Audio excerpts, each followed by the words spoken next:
What's going on, everybody? It's your buddy, it's your pal, SpazPhoenix, the YWC Reality Check, and you do not see my exquisite, pretty, sexy face, so you know I'm not here alone. Preston, say what's up, buddy. What's up, peoples? And you know the drill, man. Tell them where they can find you, and because you have a podcast now, so. Well, yes, I have new channel. Talking in Chinese. 619 loyalists, go sub to that motherfucker, me and John, if you don't know the whole story. And it Beer Money 2K, and went solo again, and since I'm plugging myself and I just brought his name up, go sub to John's channel as well, VocalAggression, subscribe to the Horsemen, or I was going to say somebody else's name, but SpazPhoenix put all the shit down. They should go subscribe to Dalyxman, because he and I subscribe to Dalyxman. Subscribe to the three persons I just named the Horsemen. If you, I don't know if we'll put a Yonizzle in there, but there's heat, so yeah. but subscribe to the Horsemen channel. I'm going to be labeled as a bad person again. Let's quickly switch to Raw. Yes, this is a Raw review, so yeah. 21st. Okay. Oh, forget about this being a serious video for sure. Are coming off of what was collectively both the best and the worst pay-per-view we've seen this year so far, and I think you know what I mean by that. We had the best and the worst match 2012 on one pay-per-view. Yep. Agreeable enough. So we opened up. What did we open up with, Preston? We opened up with John Cena making angry face.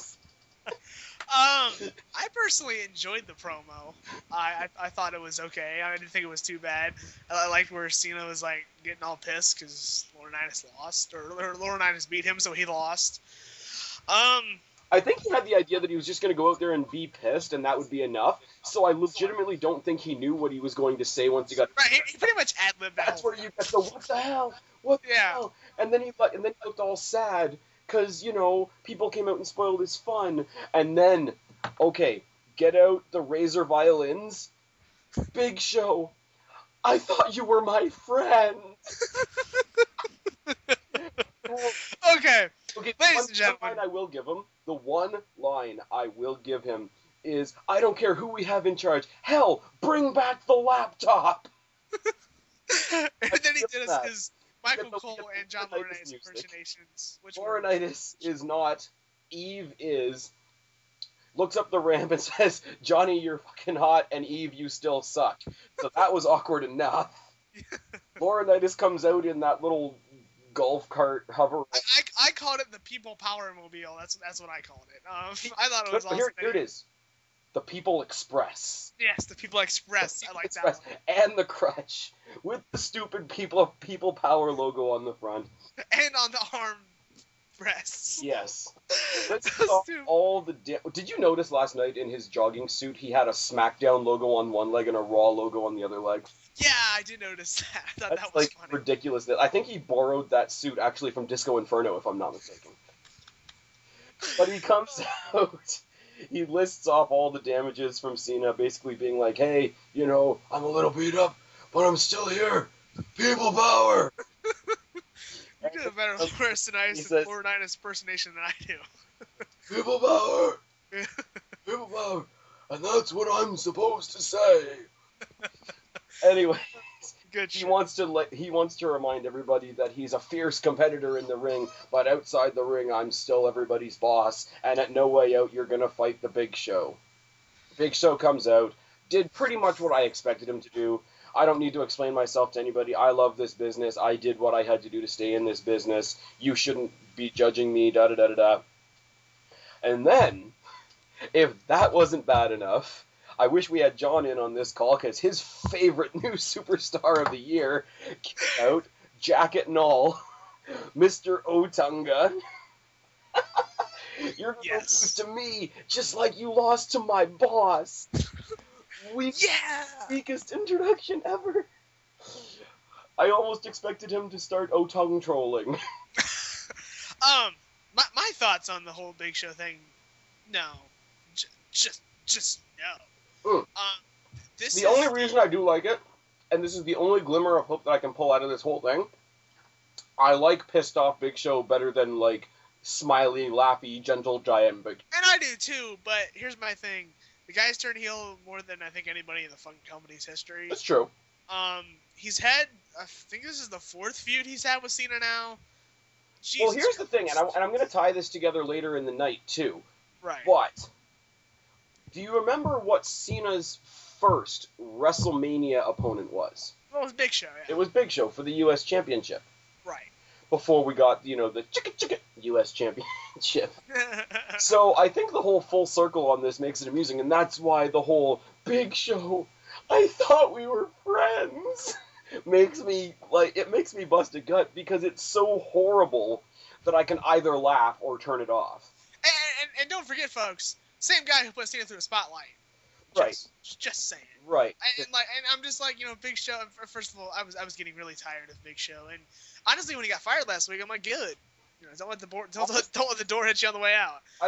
I've been on the fence about Big Show for a while. What put me over the hill, as far as okay, Big Show needs to leave, was the fact that he was the one that got the IC shot at WrestleMania. Yeah, I would have really, really loved. Okay, I was pulling for the Goldust thing only because I always love a brother story. No matter how horrible it is, there's always something in a family story. Yep. So they could have played that up. If not, they had a ready-made rivalry with Justin Gabriel at the time. Which, by the way, where is Justin Gabriel? I don't know if he's healed or not, but I'm pretty sure he's injured. But it happened after Mania, if I'm not mistaken. No, it happened at Mania. Oh, it happened at Mania. Yeah. Right. Okay. Well, be that as it may, if he had the match with Cody Rhodes, he wouldn't have been in that tag team match. Right. So Big Show is to blame for Justin Gabriel's injury, brother. I'm going to use OTRS legal logic on that one. Just saying. WJ, if you're listening, that one was for you, buddy. We go to the ridiculousness that is Cena versus Otunga. Otunga successfully actually pulls some cat and mouse shit around the ring for a little while, but it eventually becomes a Super Cena squash, things going back to normal as far as Cena's concerned. Here's where I marked, and Preston, I really want to get your opinion on this, because we always talk about who we think should get more TV time and whatever. After the match, Cena is jumped by Hawkins, Rex, Young, and O'Neal. My thing with those four guys is I really don't know anything about them other than Hawkins. TV time, I don't know. A push, I wouldn't have a problem with in the tag team division, because the tag team division is dead, or close to being dead. Well, here's the thing. I'm not even saying that they're going to be the best thing for the tag team division, but just if you have teams, you might as well bring them up.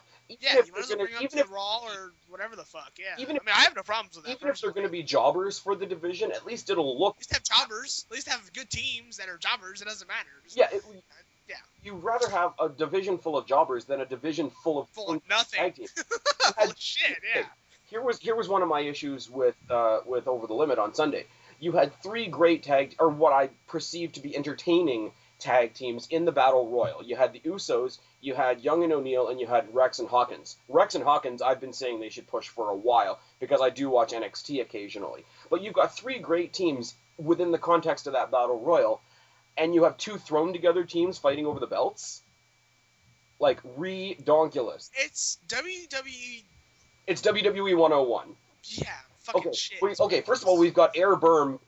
I can speak, I swear. Air Boom version 2.0 in Kofi and R-Truth. And I do enjoy them. I think they're a fun team to watch, but that's really what they are.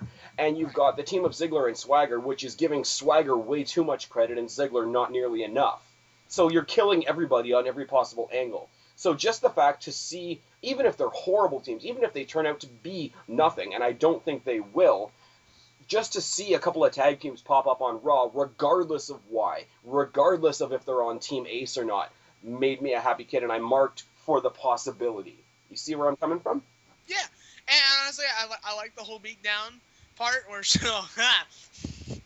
Sheamus comes out and he about kills Laurinaitis. It was fucking hilarious. Apparently he plowed him over, but I was in the middle of a conversation when that exactly happened, and I turned back.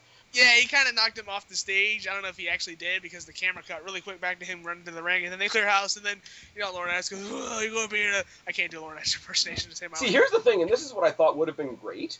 If you wanted to give these guys a spot, and Laurinaitis... Okay, I'll just go ahead and say it. One-on-one. No, not even that. But Laurinaitis says, later in the night, the crowd wants to see you, Cena and Sheamus, they want to see you. I'm going to put you in a 3-on-2 handicap lumberjack match. That's going to be our main event tonight on Raw. And it's like, okay, I'm not going to tell you who they are until later on. Wouldn't it have made more sense, if you're just going to book these guys as henchmen, wouldn't it have made more sense to put Hawkins, Rex, O'Neal, Young, and Otunga versus Cena and Sheamus. Right, I was kind of thinking along those lines too. Like when those guys came out, I'm like, and then when he was setting up the match, I'm like, why didn't he just make it 4? Well, 4-on-2 or 5-on-2. The thing with that though is it's the main event of Raw, and you're giving 4 jobbers the main event. I think that says a lot. You know what I'm saying? But here's the thing, though, is they're not there as themselves. Like, anytime there's a rivalry with a boss character, it doesn't matter who he actually sends. Whoever it is, whether it's a main event guy or a jobber, it's just an extension of the boss character. So it's just like, I'm going to send this group of random bodies at you. So I don't think it would have mattered as much, because ultimately, you know, if you want to get really, really symbolic about the whole thing, it's 4 John Laurinaitis versus Cena and Sheamus. I mean, that's a good point. I'm just saying, maybe in due time, but not tonight. You know what I'm saying? And you know, I'll give my thoughts on who we actually did get when we get there. But sound effects for the win. On to page 2. We get Alberto Del Rio. The clipboard, the infamous clipboard. The infamous Doomy clipboard of doom is here, even when you can't see it on camera. Don't have any illusions. It doesn't go away. We have Alberto Del Rio versus Orton announced before the break, and I'm thinking, okay, I give Alberto Del Rio a lot more credit than most people do, and I'm a big fan of Orton. So this should be a good match. If it wasn't precursored by 10 minutes of comedic crap between Santino and fucking Ricardo. That shit sucked. That shit was awful. Here's my thing, right? God. When you had the Battle Royal last night, it was to create a new contender for one of the 2 mid-card belts. We have a new rivalry for the 1 belt now between Cody Rhodes and Christian, which I think is going to continue on to the next pay-per-view, which is fine. But we still have no real rivalry for the U.S. Championship. And if the U.S. title holder's biggest rival is an announcer, you wonder why I don't want the U.S. title on Santino, or why certain people in the YWC don't understand why I don't buy Santino as a champion, or why I don't buy most purely comical characters as champions, because you can do the comedy shtick. The Santino comedy shtick wouldn't bother me nearly as much if he wasn't carrying a title that was already suffering from bad booking. Yeah. Like, this did nothing for anybody. Like, it didn't contribute to the It just sucked. It just, I mean, I'm sorry, and like, the whole R thing was like very disrespectful. Like, it looked like friggin' Santino and Ricardo were making duck face at each other. It was ridiculous. But here's my thing, like, there can be things that happen in booking and in situations and in comedic whatever that, you know, they don't help much, but you can pull out some little thing. This did not help Ricardo because he's not a competitor. It didn't help Santino. It didn't help the U.S. title. It didn't help Alberto Del Rio. It sure as fuck didn't do anything for Orton or the Alberto Del Rio versus Orton match. So what the fuck was the point? To get Santino on television. Why? I don't fucking know. Because here's the thing, too. He scares him with the Cobra, and he says, "Oh, you're a silly man. It's not." It's just my arm. I'm like, basically, he just killed his own gimmick. Is what I thought. He killed his own gimmick. He killed his own gimmick. This isn't even the dumbass. He says this isn't even the real Cobra, and then he uses the Cobra on him anyway. Oh god. Like, I'm sorry, freaking. You know, some people want to get on TNA about their booking, but fuck, dude, I'm not gonna. Come on, dude, that shit was terrible. He killed his own gimmick, and. We had a TNA segment on Raw tonight. I'll say that. Yeah, you know what? For all the TNA haters out there, we had a TNA segment on Raw tonight, and I'll say that. I agree, 100%. Once the match got started, it was okay. You know, I think both of them, either because they were legitimately tired or because they were trying, one or the other, I can't be sure which. They were showing a little bit of ill effects from being in the match they were in last night. They were both moving a little bit slower, a little bit... I don't want to say gentler, because it's not the right word, but I think you know where I'm going. Yeah, I know what you're saying. Like, they're selling the battle they were in last night. Right. Orton Del Rio was a good match. I really don't remember anything from it, to be quite honest, other than Orton got a little busted. The ending, I think, is what everybody was going to... The one thing I want to talk about before we get to the ending, I'm a Del Rio fan. Doesn't mean I'm not blind. I know Del Rio's not perfect. So the pairing of Del Rio with Orton, who can help him hide the things that he's missing, made for a good match. Because it brought the good, in Del Rio, it brought out the fact that Orton helps everybody he's in the ring with. And I think once the match got going, everybody wins. Thoughts? Sorry, dude, I just zoned out. What? Say it one more time. You just zoned out. I'm saying with Del Rio not being... Okay, like I said, I'm a fan of Del Rio. There are things that he's lacking and whatever, but I think when you pair him with somebody like Orton who can help cover up what he's lacking, I think everybody wins. Yeah. Everybody wins. Yep, okay, sorry. And now we get to... Oh, yes, this. Ending. You want to know what, don't you? I fucking love this. Just go. Okay. Jericho comes out from the back or whatever, and he gives Orton a code breaker, and then starts cutting this best in the world shit, which was awesome. Then he gives another code breaker. Then he starts cutting a little more best in the world shit. Then he gives him another one. Then he leaves. I love when Jericho does promos like this, and I'm really sorry if I cut you off just there. I love when Jericho does promos like this when he looks like he's still trying to come off as that intellectual guy, but at the same time he's becoming unraveled. Yep. Because his frustration is showing, and there's a little bit of a psychosis to his promo, and I like it a lot. Rather than because we know we can cut out and cut an intellectual promo, and he can come out and just cut a plain old everyday ass cocky promo better than most people in the WWE right now. Right. But when you mix the cocky and the intellectual with the sort of psychotic unraveling sort of twinge to it, I think you get a promo cocktail that's pretty much uniquely Jericho. But anyway, back to what I was saying. Love WWE for this. Finally, we get this feud after almost 2 years. Yeah. Almost 2 years. Yeah. Finally. So I'm happy. Happy Well, okay. Look at Orton and Jericho, and I'm gonna talk about this more when we get to Score, Fail, and MVP, because you're going to be the first. This is going to be the first collab Score, Fail, and MVP on this channel. So we're making history right as we speak at 10:12 tonight. But what I like about this is Orton and Jericho are the two people that everybody thought would win the Rumble that didn't. Right. And I think those two, depending on what horse you were backing, those two have respective backings, and there are some people, and I've had conversations since, that still have a sour taste in their mouth about those two winning, especially when we see what Sheamus has done with it. Oh yeah. I don't mean to put down Sheamus, but dude, I'm right there with you. Sheamus has fallen from grace in the past 3 months. I don't think he's fallen from grace. He's fallen victim to everybody else's sympathy for Daniel Bryan, and I don't think that's any. I just think the guy's fallen victim to a lot of things because he, in my opinion, dude, he's very stale and he's very boring. I don't know about you, but that's just how he is to me, and I just don't see anything really that special in the guy anymore like I used to. I don't know what it is. It's just I like watching him brawl. And he's a good brawler and he's a good wrestler, but everything else about him is just boring. I said in the collab that I did with Dalyxman just before Over the Limit, some of the comedy that he does is great. When he does nothing but lean back on the Irish stereotypes, it gets a bit old. Yeah. But the thing is, he still brings enough to the ring to make up to make up for it for me. So I'm in no way shooting him down, but the way WWE did everything from the Rumble to WrestleMania and beyond for Sheamus is an exercise in failure. So all the people that were like Orton should have won or Jericho should have won are saying, look, Orton and Jericho could have done better than this. And it's not to say that necessarily they're right, but you can't exactly say that they're wrong either. Exactly. So there's the two, in most people's opinions, the two biggest runners-up in the Rumble, and they finally get to go one-on-one, which is great. Because I wish they had gone one-on-one originally and not bothered with the Fatal 4-Way now that I look back on it, even though the Fatal 4-Way was great. So yeah, Jericho loses his mind in between two breakers on Orton. We all know where this is going, and this is great.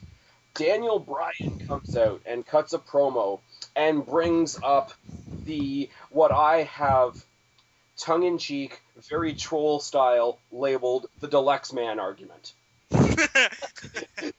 Trying to dude, right there with you, with you. And buddy, Dalyxman, if you're listening, I love you, buddy. I'm just playing, but this is the conversation we've had since Over the Limit. There's a big controversy. Because Daniel Bryan got pinned while CM Punk was tapping out. No. I said it. If you listen, tapped out after he beat Daniel Bryan. Yes. If anybody listened to live reactions on the Horseman channel, cheap plug I know. I basically Horseman channel all you want, buddy. Everybody knows I love the Horseman. So right. Go ahead. And I basically ripped Alex a new one after that match. Because Eon and Alex, who I was doing live reactions with, were like, he tapped out during the match, and then when it was found out during the replay that he hit 3 before the fucking tap out, I fucking was like, fuck you, you son of a bitch, blah blah blah blah blah. I ran them all down. I was like, you know what, CM Punk for life, screw you, goodbye. I seem to remember you marking a little bit. Oh, dude, I lost my mind. I say with lots and lots of sarcasm. But no, in all fairness, when we saw the ending of the match initially happen, it did look very controversial. Right. Until we saw it again and saw that it really, really, really wasn't. Because to say that CM Punk tapped out after the match would be the same as, hey, I tapped out in the cab on the way home because my arm caught in the door. That doesn't mean the taxi cab is the new WWE. Exactly. Anyway. Exactly. He does. Or like in a ring segment, like tonight, for example. I didn't even think of that, but when you do a submission on somebody non-match and they tap out, right? Same thing. Right. So. But here's. But anyways, this led up to. Hold on, because we do have one of my favorite new games that's come out this year. Question and answer time with Daniel Bryan. Ah. I do love the way that he's still being a cocky asshole heel and using the yes chants now, because I think him disowning the yes chants was never going to work, because either they were going to chant it at him or they were going to chant it against him. Either way, it was going to stay. So that was fine. Should I have won the title? Yeah. Yes. Am I going to win next time? And then he kind of like a muffled, yeah. So there were a lot of no's in there too. Yeah. And then he basically demands a rematch from Punk. Punk comes out and says, first of all, I want to tell you it was an amazing match, best match of the year, da-da-da-da. And then I beat you. I fucking love Punk. Me too. He shows a replay from the whole mind games that Daniel Bryan played on Kane from SmackDown, where he nailed Kane with the chair, made it look like Punk did it, Kane attacked Punk, and all that sort of thing. And somehow, even though he's direct opposition to John Laurinaitis, apparently CM Punk gets to make matches now, because he announces, I love WWE's booking, I do, he announces, hey, here's your opponent tonight, and out comes Kane, and I'm like, what? So not only... and then Punk does commentary, which is fucking awesome. Punk on commentary is always gold. If Punk could do commentary on his own matches, well, we'd be set. Yeah. We'd be set. But here's the thing. We have a heel boss. Punk's a face who is directly opposing to that heel boss. And not only can Punk book matches, but Punk can tell the heels what to do. Yeah, apparently, that was pretty epic. Punk is the only one that can book a heel-on-heel match, apparently. So there we go. That is true.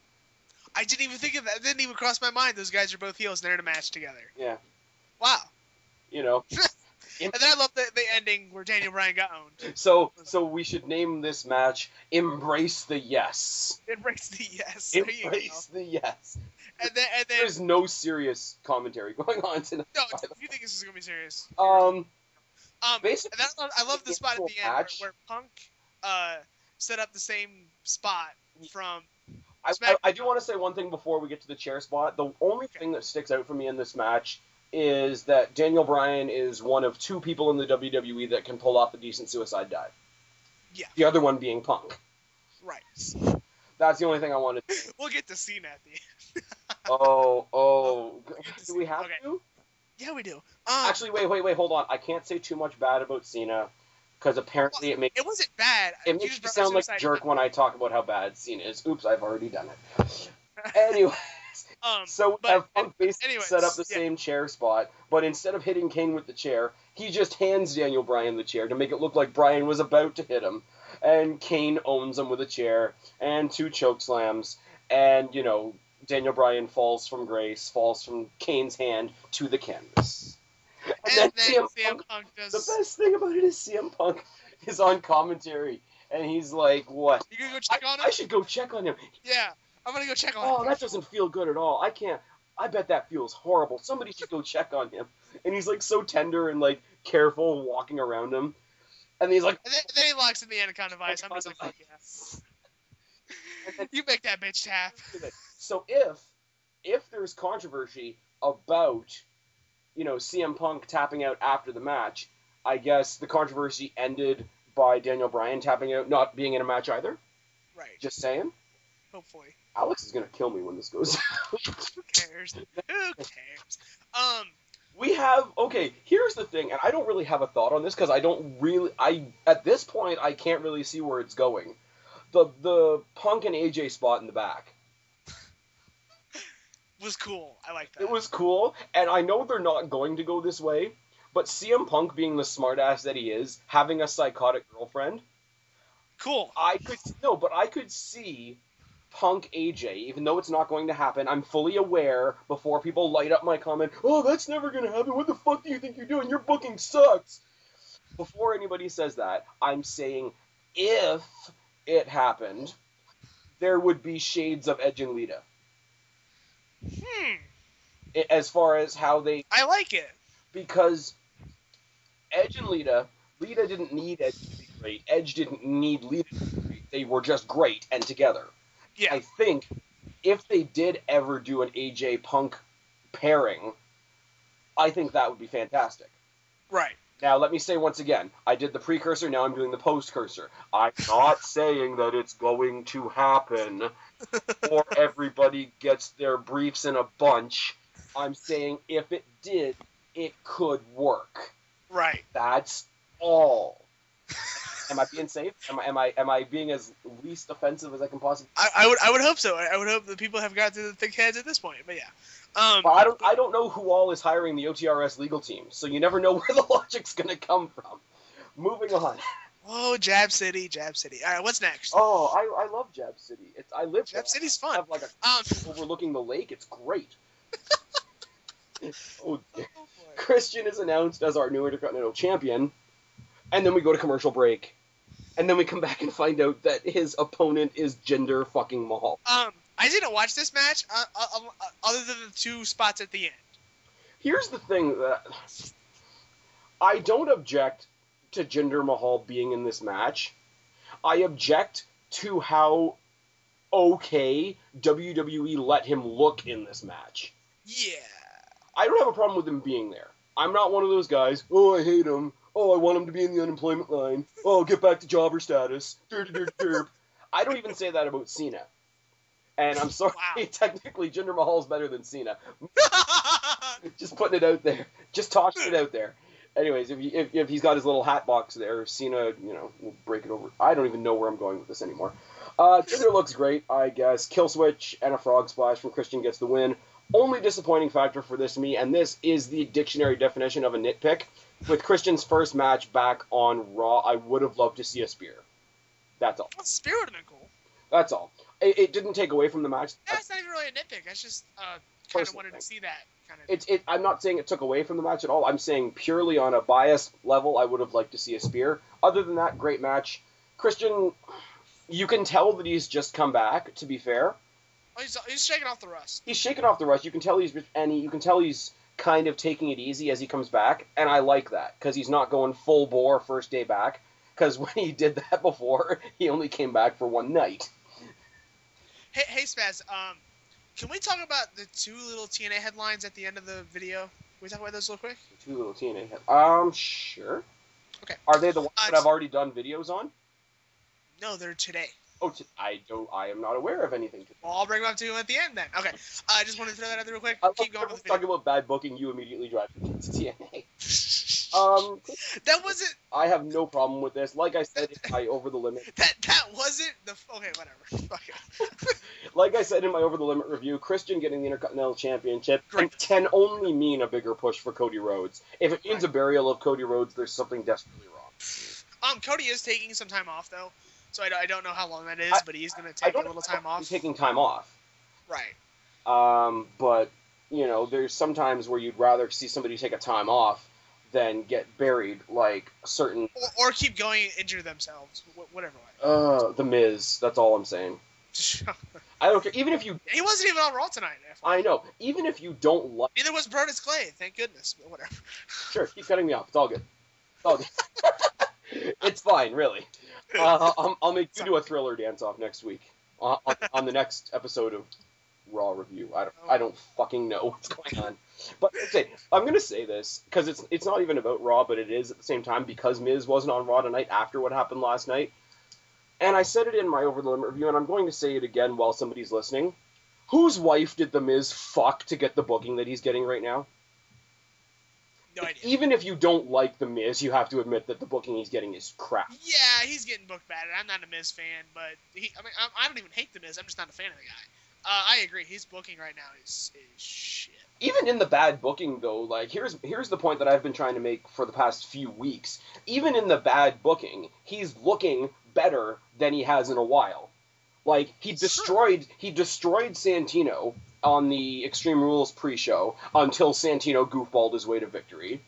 A couple weeks ago on Raw, he destroyed Brodus Clay until Brodus Clay goofballed his way to victory. So basically, WWE's saying, look, we're going to let you go out there and show how much you've improved, and show how intense you've gotten, and show how much you've improved and gotten better and whatever, and then we're going to do something to spit in your face and say, yeah, you've gotten a hell of a lot better and you're awesome. It doesn't matter. Welcome to Cenaville. Okay, what's after Intercontinental title? Oh, it's your favorite diva in the world versus... Oh, no, actually not anymore. I troll. It's fine, that's fine. Kelly versus Beth Phoenix. Blah. I was missing me some Layla. I wanted some Layla on my television, and I didn't get it. So fuck you, WWE. Some Layla watching the match. That was Yeah, that didn't help. I wanted her in a match. I agree with people on Twitter that were saying Layla gets snuffed for Kelly. What the hell is this? Right there with you. But see, here's the thing that I can't stand about wrestling fans, though, right? We see a Kelly match tonight, and everybody's like, well, where was Layla? We have Layla in a match on Sunday, and they chant for Karma. Yeah, bullshit. And you and I had a whole separate conversation about Yes, that. we had a big-ass long conversation last night. We did.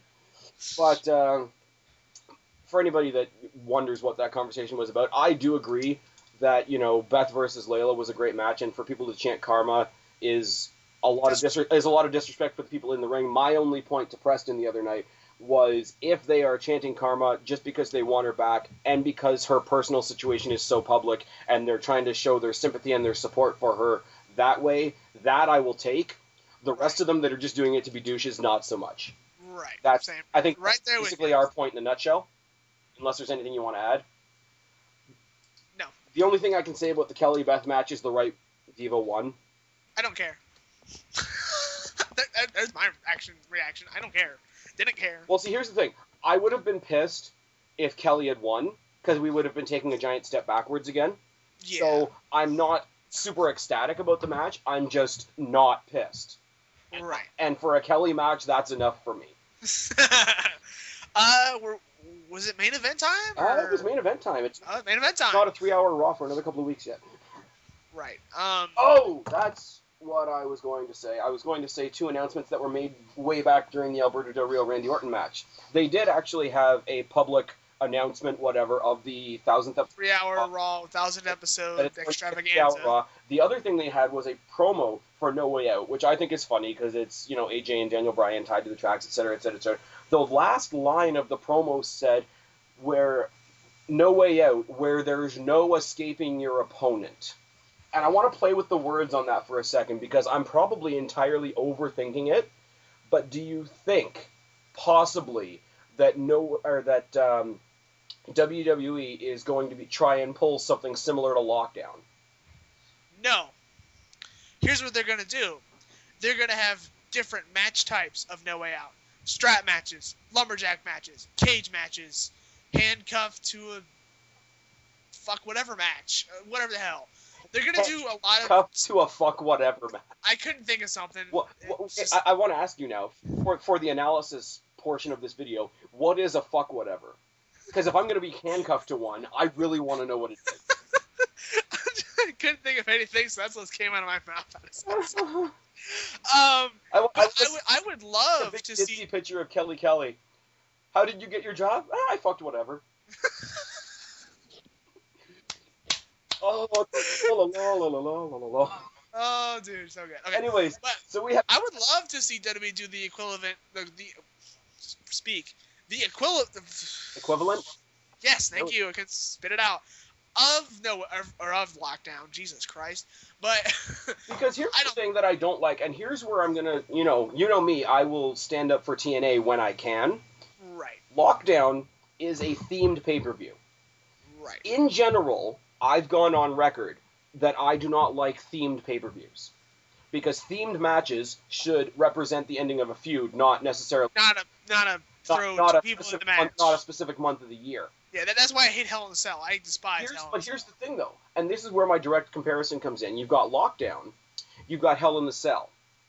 Hell in the Cell, the pay-per-view, rather. What does Lockdown have that Hell in the Cell doesn't have? Every match is in the cage? Consistency. Right. If you're going to have a themed pay-per-view, that's why I like Lockdown.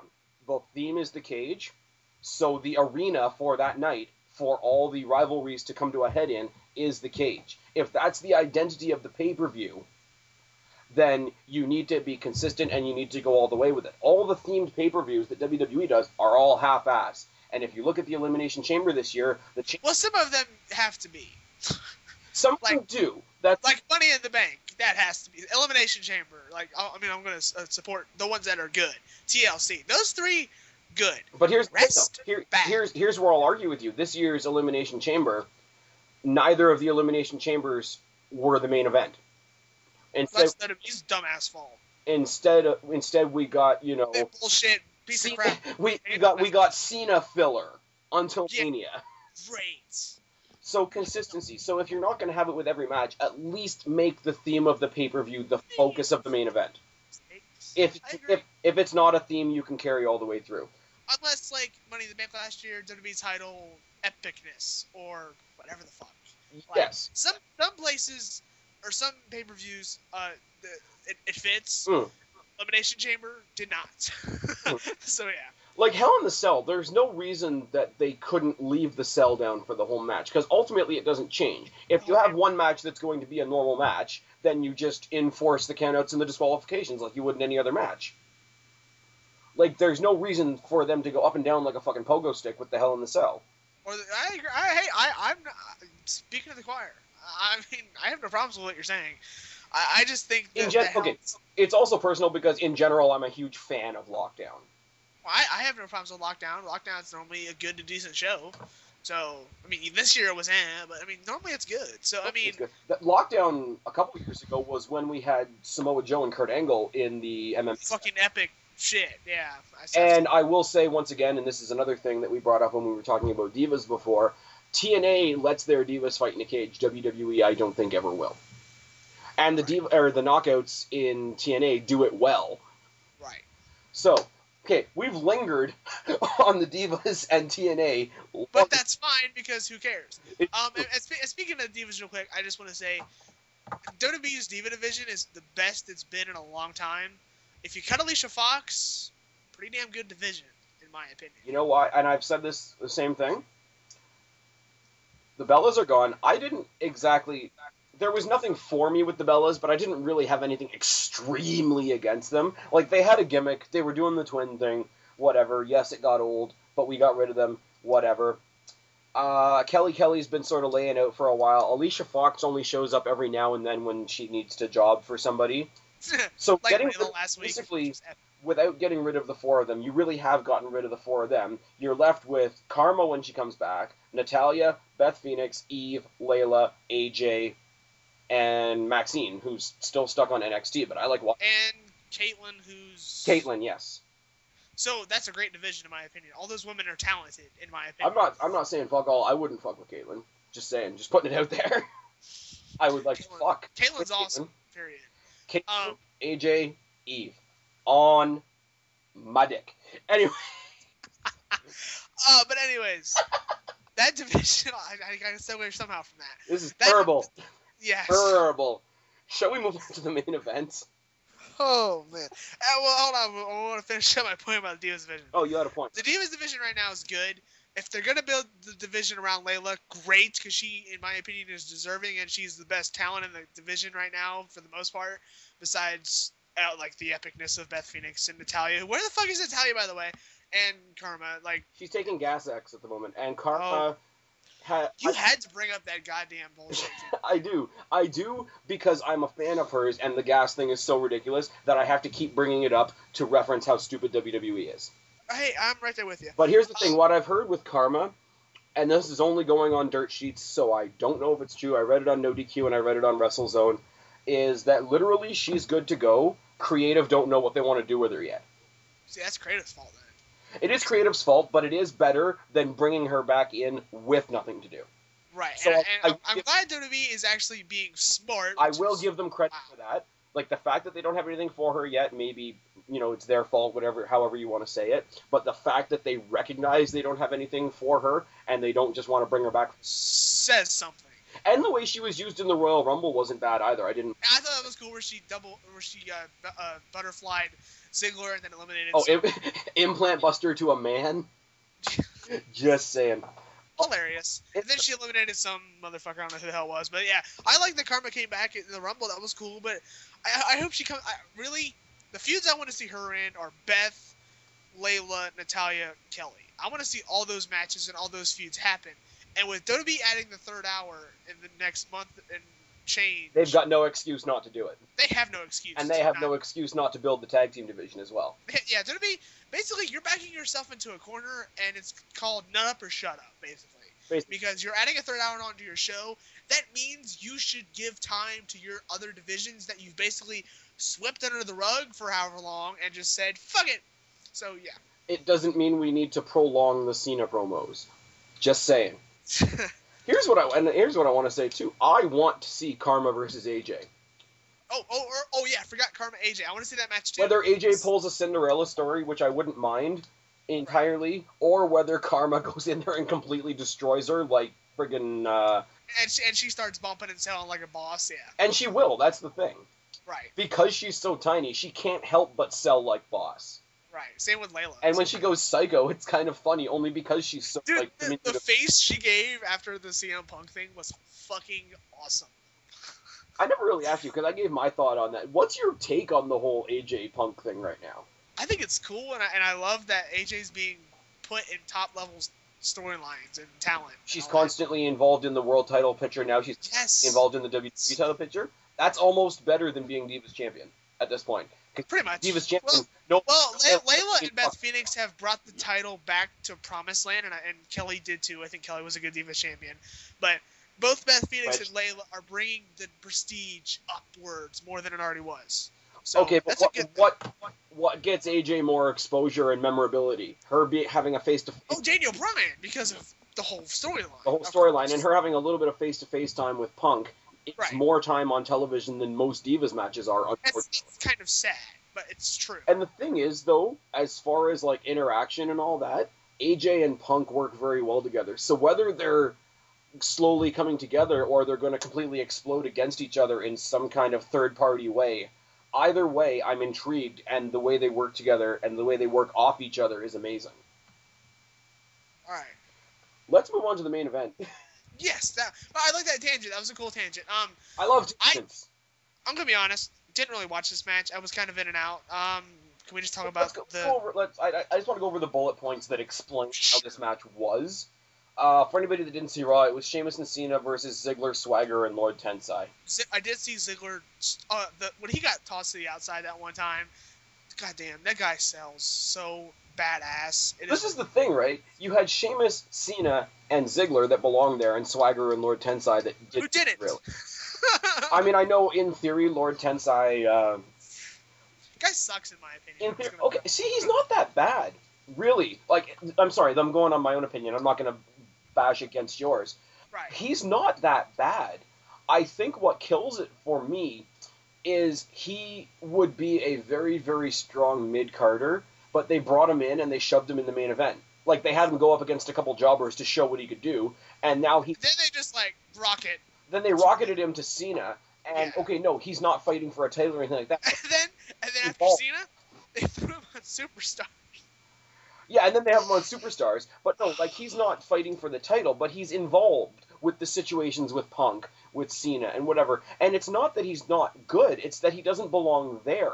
And the other part of it is, kind of like Ryback, but not nearly as dominant as Ryback. I liked his first couple of matches against the Jobbers and whatever. I did too. They were fun to watch.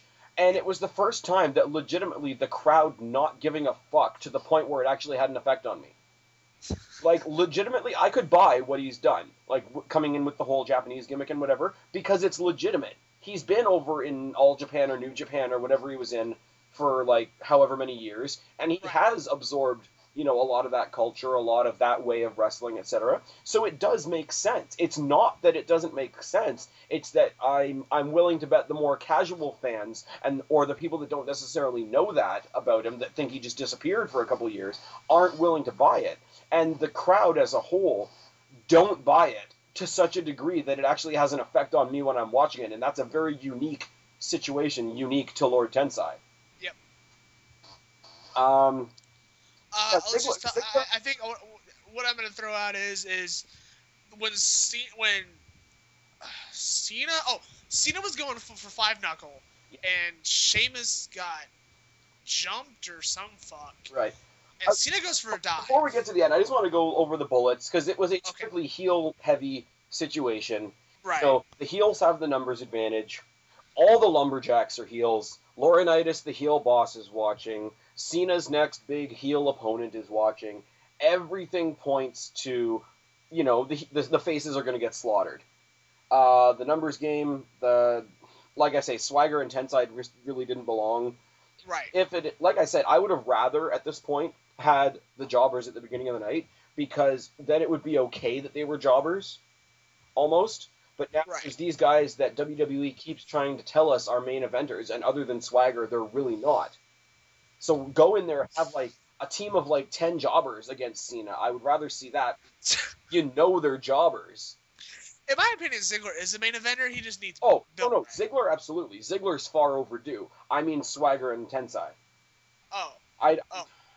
Ziggler keeps having more and more anchors tied around his neck and tied around his feet. Yeah, and he needs to cut Vicky and Swagger. He needs to cut loose. He does. Ultimately, what Ziggler and Swagger being a tag team does is it gives Swagger way too much credit and Ziggler not nearly enough. Exactly.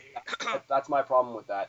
So right before the big clusterfuck melee at the end, there was a couple of minutes where, okay, I'm not a Cena fan, but I will give him the credit where it's due. Ziggler and Cena, when they were the two legal men, had a great exchange for about 30 seconds before the melee happened. And then, okay, now we get to my point. There we go. Cena's going for five knuckles. Sheamus gets jumped or some shit. Cena goes for a dive. He doesn't hit the dive. He's on top of everybody. It's like, what the fuck? He hits the fucking floor. Yep. There's no dive. It's floor. And it was funny. And then heels jump. All the heels in the ring. Note to John Cena, you are not CM Punk. Don't dive to the floor anymore. You do not come from ROH, and you are not part of the X Division. Go home. And then all the heels come in, and then all the faces come in, and I'm just like, Invasion, WCW, ECW versus WWF, reminiscing here. Kind of cool. And here's where I think the commentators really, really put things into perspective for once, rather than just making noise. Because they said everybody's had 24 hours of frustration over what Big Show did to Cena and Laurinaitis losing. Yeah, because if you follow if you follow the logic of that, if you're a face in the WWE, SmackDown or Raw, doesn't matter, high card, low card, doesn't matter.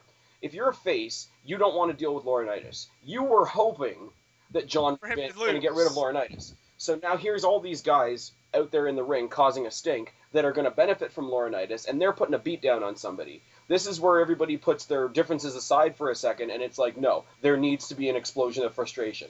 And I think the commentators, in that brief moment, I will give them the credit, even Michael Cole, brought that to a head and described it to a head quite well. Right. Because that point needs to be brought home, that, John Laurinaitis versus Cena wasn't just John Laurinaitis versus Cena, it was everybody that was going to get screwed over by John Laurinaitis in the future versus John Laurinaitis. Yeah. And I think this really, really illustrated that, and that There are certain times, certain epic times in the WWE where a big clusterfuck ending is the only way to do it. And I thought this was one of them, and I thought it was done really well. The match was shit. Yeah, match sucked. The match was shit. Bad main event.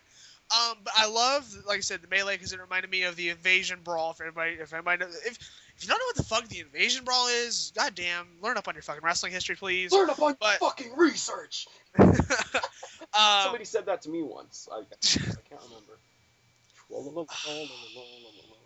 Stir in the pot. Stir in the pot. Stir in the pot. Okay. I stir the pot with the big wooden spoon that's my opinion. I was told that years ago, and I love it. I love that too. Okay, and it's then very popular here in the YWC every now and then, though. And I do cry a fake tear from my glass eye every time I hear somebody's unhappy with me. I really do. I feel it in my cold, black, ashen heart. And by ashen, I mean burnt. Ashes from burning. Let me be clear. Moving on. Phoenixes, birds of fire, they burn things. The people that get burned are usually ash holes. Moving on. Heat magnet right there. Okay. I'm going to name this video, it's like Spaz and Preston troll the YWC and talk a little bit about Raw. Epicness. Yeah. Okay. But then Cena goes out of the ring and he's like, he goes to Laurinaitis, where's Big Show? And like Laurinaitis is like, I don't know, but if you touch me in your fight, and he like flinches. I'm just like, dude, shut up, you crippled walking with a crutch motherfucker. And then Cena's like, whatever the hell he's doing. Then he turns around and he gets knocked out, and that's the end of Raw. Here's my problem.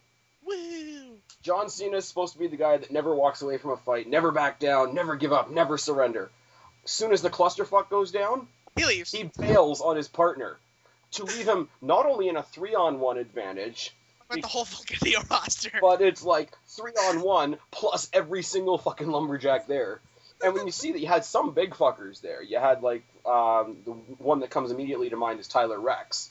Yeah. But like, if you've got a... And then, by the way, what I thought was hilarious is when the face started coming out, you see Khali, and he's just kind of like trying to make it down to the ring. I'm just the melee was over by the time he got to the ring. By the time he got to the fucking ring, yeah, Great Khali's greatest opponent ever is not a WWE superstar. Great Khali jobs to walking to the ring. It's terrible. That's fucking awesome. I'm sorry. Joked for hours about that shit. But Raw was decent tonight. I really decent, and you know what? Cena came out at the beginning of the night, gave me every reason to call him a loser, with having a temper tantrum, having a fit, whatever.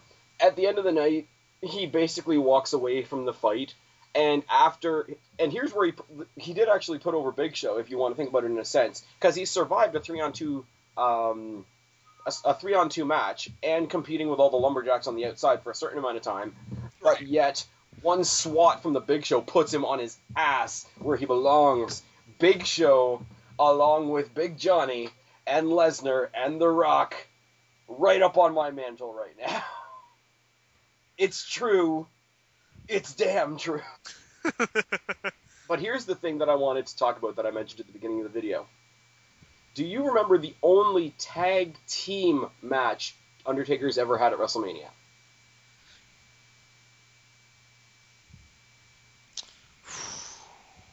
Yes. Who were his opponents? Big Show and Lord Tensai. Yes. So now Lord Tensai is in the process, or helping the process, of weakening an opponent for the Big Show. Partnerships resurface. Woo! I didn't even think of that. Good point. I do see at one point or another there's going to be a handicap sort of Cena versus Show and Tensai somewhere along the way. It probably will happen this summer sometime. Yes. By the way, get used to Cena being against like Big Show Laurinaitis shit, because that's what's going to be booked for like the rest of the summer. I hate boss storylines unless it's Vince. Yeah, so it's gonna suck. I mean, okay, Laurinaitis is good to laugh at and whatever, but legitimately nobody can do it. I'm sorry, Bischoff couldn't do it. Heyman was okay at it, but I don't think he ever actually had a match. Somebody will, I'm sure, correct me in the box as soon as I say that, if it's ever happened. But you can't recreate Austin McMahon. And they've tried. And especially with Cena. Yeah. Because I'm sorry, and this isn't even a shot, but Austin was a rebel. Cena's the company man. He's the franchise. He's the golden boy. You're never gonna see him as a rebel. And I'm sorry, digging into the back of your locker or into your gym bag and pulling out your chain from 10 years ago isn't gonna do it. Honestly, if Funk wasn't whipping ass as WWE champion and having amazing matches and having amazing storylines, it should be CM Punk right now. Well, I don't even think that even has an effect on it, though, because a lot of Vince versus Austin took place while Austin was in and out of the title picture. But right. I don't want to waste Punk on Laurinaitis either. Don't get me wrong. Right. But, and here's the thing. If this is what Cena's going to be doing for the next 3 months, good. Because as long as that motherfucker's out of the title picture, the better.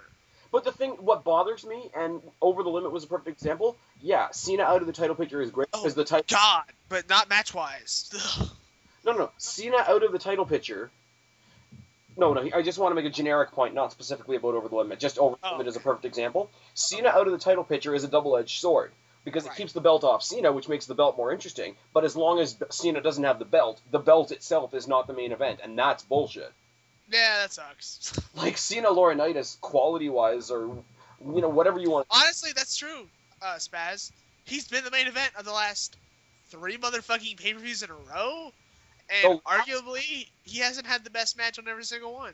The last time... Especially last night, but... The last time the WWE Championship, in a situation that did not involve Cena, was the main event of a pay-per-view, was TLC. Why? Because Cena wasn't even there. And you know what?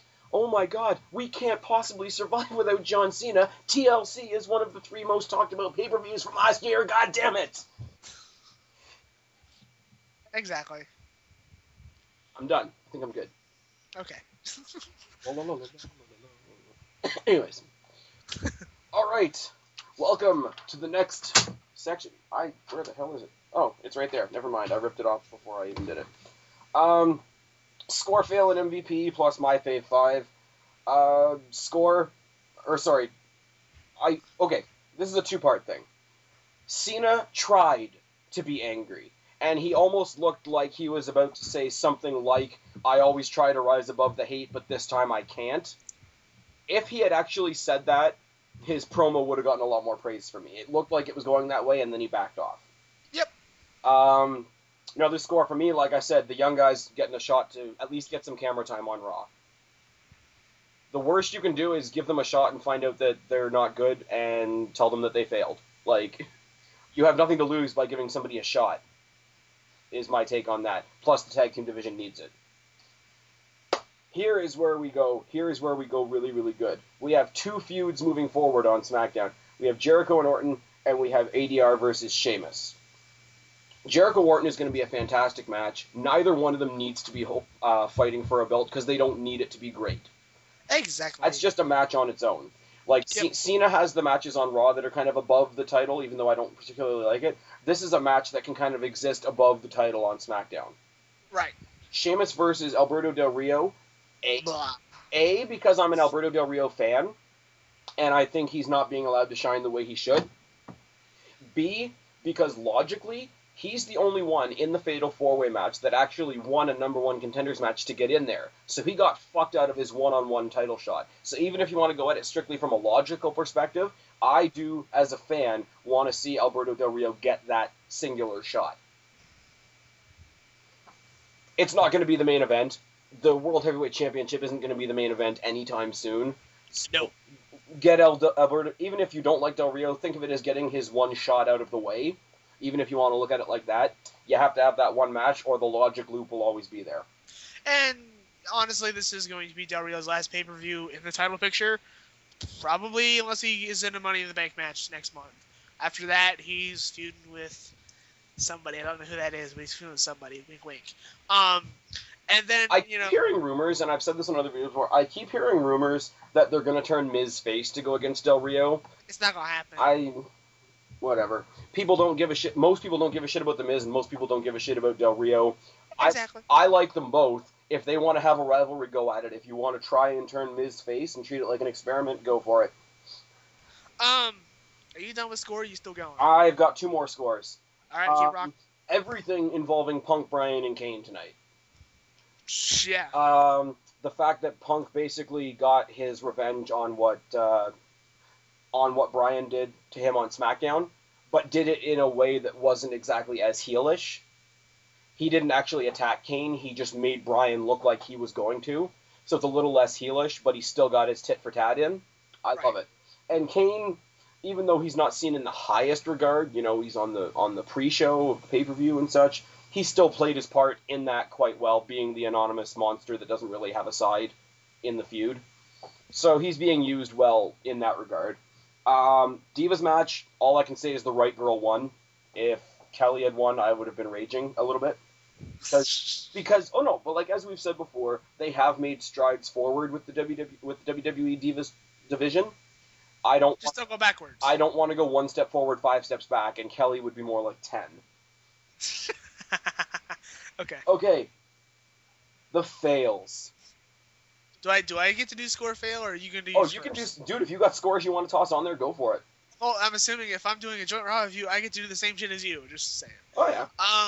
Well, my scores are CM Punk getting revenge, like you said, and him being on commentary, epicness. Always. John Laurinaitis still being the douchebag and selling and doing all that. That was fun. His over-the-top little carriage there. Just awesome. Kane whipping ass. That's another score for me. Yeah.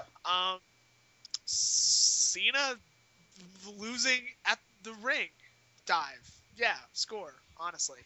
Jamania is running wild, brother. Yes, it is. I want to kind of tack on to your Kane win for a second. I will say it does do Kane some good to look as dominant as he did over Daniel Bryan. Considering he is an ex-world champion. He is an ex, WrestleMania main eventer, even though it was 18 seconds. He just last night was the number 1 contender for the most prestigious belt in the WWE. So him dominating Bryan the way he did, even though it wasn't an official match win, still great. Wonderful. The melee at the end of Raw with the faces versus the heels, I love that. Chaos is always a great way to end. Yes. Ziggler's selling is a score for me. True. Cena's promo is a score. I like the promo. I think that's all I can think of. So there's my little rundown of scores. So yeah. Okay, fails. Do you want to go first for fails? Sure. Layla not being on Raw. Fuck that. That's a fail. Well, not in match anyway. Because some mark out there will be like, no, she was on Raw. Just because she was on the back doesn't mean she wasn't there. We gotta cover all the bases. We gotta hire our legal team. They work by the minute. Jab City, baby. Okay. Gonna get sued. I'm trying to think if there any other fails, like other than Cena's dive was both score and fail. How's that sound? Yes, I'm hooked on Cena's dive. Cena failing was your score. It was. There we go. There you go. Cena, like you said, leaving the melee to go after Big Show, fail. Basically walking away from the fight when he's supposed to be... Yeah, when he's supposed to be, never give up, hustle, and respect, and he just goes back to the back. Yeah. I'd rather face one opponent than 25. I'm just going to say this for me personally, fail of another Big Show John Cena feud. Just saying. It's a fail in my book. It's not specifically John Cena. It's just John Cena, the way I see it anyway. It's just John Cena facing another Laurinaitis representative. Right, I get what you're saying. It doesn't matter. It really, really does. I'm just saying, more Big Show Cena. I just don't want to see it. I think that's all I got to say. That's all the fails I have for Raw. So yeah. Okay. Christian makes his great comeback last night. Wins the Battle Royal, has a great little ending spot with The Miz, comes in against one of the more dominant Intercontinental Champions we've seen in a long time, gets the win, is announced as, his 8-month return and the new Intercontinental Champion and da-da-da-da, and his first opponent on Raw is Jinder fucking Mahal. Yeah, add that to my fails as well. I'm right there with you. And I forgot about necessarily that Jinder Mahal got some time on TV. I don't begrudge him that in the slightest, but the fact that he was able to look as good as he did tonight. Yeah. I don't say he doesn't deserve it, because if he's going to look that good, he looks that good. It just doesn't fit with what we've seen. Nope. Okay, Jobber on SmackDown and on Superstars on Raw, you're potentially a contender for a good title. Really? Why? I know you and I agree on this one. The Santino Ricardo bullshit. Oh yeah, I forgot all about that. Yeah. Sucked so bad. Oh, I weep and I mourn for the credibility of the U.S. Championship. I really do. Because it's out the fucking window. And I have one last fail for you, and it's a quote. Are you ready for this? Sure. Because I got to put on my best Jim Carrey voice for this. Big Show, I thought you were my friend. All right, I got to run down the Fame 5. You can toss in whatever you want whenever you want. Miz wasn't on the show. That was bullshit. That's just a continuation of the bad Miz booking. Cody Rhodes wasn't on the show to address losing the Intercontinental Championship. That was a bigger bone of contention for me. Orton looked great in his match against Alberto Del Rio. He's got a fresh new feud with Jericho going into the next pay-per-view. He's doing great. Ziggler finally scratches and claws his way back to the main event scene, even though it was a shitty main event.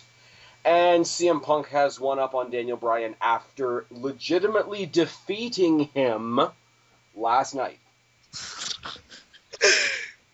And I'm sorry. Drive the knife in further. Drive it in further. Drive it in and twist. You got to remember. Twist, yeah. The twist part. I remember the twist, yeah. The twist. And MVP of the night, even though he didn't have a match, he set the wheels in motion for a great feud coming up. So my MVP of the night is Chris Jericho. Who do you want to toss it to? My MVP is gonna be CM Punk. Okay. So yeah. Is that the Raw review? That is the Raw review. Unless there's anything else you want to bring. Oh, you wanted to talk about? Yeah, though I forgot all about that. We were having so much fun. The TNA news today. Okay. Is this the Brooke thing? No. Is this the live thing? No. Okay. Ric Flair. Okay. Is gone. From TNA. TNA. Okay.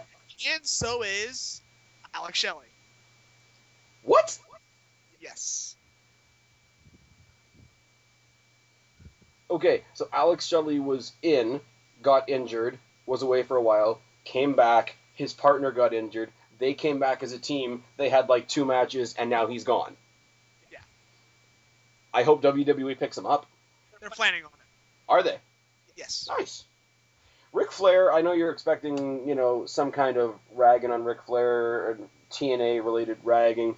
Ric Flair reached the point with me long before he left WWE where it was like, okay, it's Ric fucking Flair. Anything he does after this is not going to change my opinion of him, just because he holds that kind of a spot with me. So if you were expecting a big response on that one, you're not really going to get one. You're free to say your piece, obviously. Oh, I just brought it up. I wasn't expecting whatever. I just brought those 2 points up because I think we were talking about Ric Flair. To me, I think he spit on, not his career, but he spit on the fans when he pretty much took the retirement and told people to stick it up their ass. And with Shawn Michaels, went to TNA and has had, in my opinion, just a shit-tastic run since he's been there. If Ric Flair leaves TNA, he had good moments though when he was managing AJ. Yes, I will give him his due. His stuff with Foley and his stuff with AJ was good. Everything else was blah. When he was there to originally form Fortune, I thought that was pretty great too. Yeah, then it tanked. The brief period of time where he formed Fortune before they joined Immortal, I thought they were great. His hardcore match with Foley, I will not say was a 5-star classic by any stretch. That was the Last Man Standing. I thought that was really good. Oh, Last Man Standing, my mistake. Yeah. You know what? It wasn't a 5-star classic. Neither one of them. But not every match has to be a 5-star classic. It was fun. Right, it was. It was really good. Fun. Good, brutal throwback. I liked it. So. Hey, maybe we should have an ECW reunion show. Oh.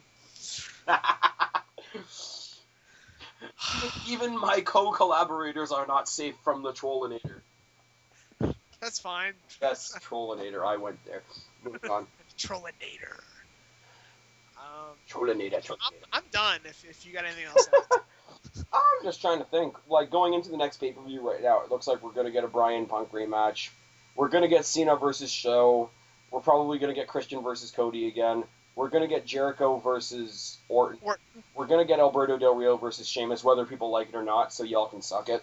Hopefully, the Divas, like I said, I'm big pushing for Layla. Hopefully, Layla gets some type of program going with somebody. You know what I would like to see right now, rather than just somebody else randomly getting a title shot, bring in a couple more divas, and I say this a lot like I say the tag team division, bring in a couple more divas, even if they are there just a job. Make some, or give some of the divas that are on your roster more TV time, like Caitlyn and Maxine. Give them more time. No, but bring in a couple more, thicken up the roster a little bit, and have a number one contenders like tournament, like over the course of maybe a month or so. That would be great. And like prove that you actually had to do something to get to your title shot. Other than, Beth was rematch. Other than, it's my turn to go on a pay-per-view. Like, right. That's what it feels like most of the time. Even the ones that are great, there's never really given a reason why. That's why most people don't like Layla getting the championship, because she just came back and automatically got the title put on her. She's doing a great job with it, but it is a little bit of a qualm that some people have. But she took it from the fucking Bellas. She took it from the Bellas, but even still, it is the championship, so you have to do something. Or in most people, I love number one contenders matches. I do. I think they add... I'm just no problems. I mean, if people have problems, that's fine, but I don't. So. Oh, I don't. I'm just thinking there's certain subtle things that they could add to the great that they already have that could make it 10 times better. If you can show a path to the title, it's just so much better. If you can show that you actually had to do something to get there, whether it's... I like the tournament style. I think that's another great thing that TNA does a lot, is the tournament style, the round robin, the wild card, all that kind of stuff, to get to who gets the next title shot. Even if looking at the brackets, okay, it's this guy and 5 jobbers, he's going to get the next title shot. At least going through the motions of a tournament can show some sort of trail to the title. So that's why I said, even if you bring in a couple more divas that are jobbers, at least to fill out a tournament of like maybe 8 or 10 people, right? Show a little bit of it, and then at the very least, when that person gets their title shot at whatever pay-per-view, right, you can at least have a video package of what they went through in the tournament or something. It's not hard. Just WWE doesn't want to put the effort and time into it. Thing. And they have a random diva match every week. Have a random diva match every week. Just make it mean something. Yeah, just keep track of the winners. Right. Just keep track of the winners and call it a tournament. It wouldn't change very much. All you'd really have to do is change how you look at it and what you call it. Right. I don't think it would require any extra actual work. It might require a belt that we can take seriously, but then again, look at the WWE title. Even Cena doesn't like the Cena belt. That's what's ridiculous. That says something. And on that note, I am significantly tired, significantly out of voice almost. Tell everybody where they can find you, buddy. Again, 619 Loyalists, follow John on VocalAggression, subscribe to the YWCFourHorsemen. With that being said, I guess we're done. And the like. Bye-bye. Because he's awesome, and he's mourning for Daniel Bryan right now.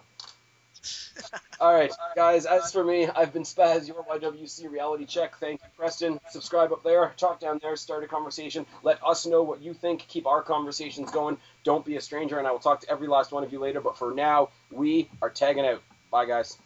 Peace.